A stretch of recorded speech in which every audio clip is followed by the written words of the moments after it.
guys. Ito na natin. Open. And then natin. So, ano natin manifest. Oh my God.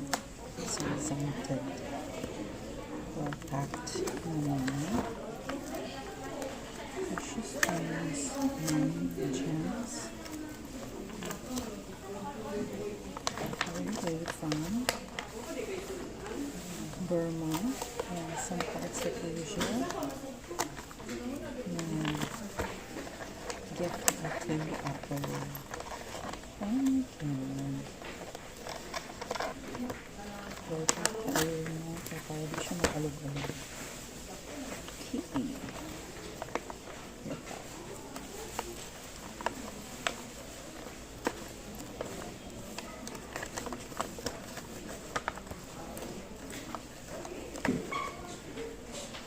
Kapagod guys, ano din siyang mag-isip na yun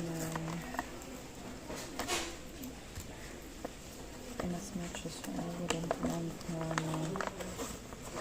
easy ang paper bag, but because I couldn't communicate na so ano siya okay guys, ito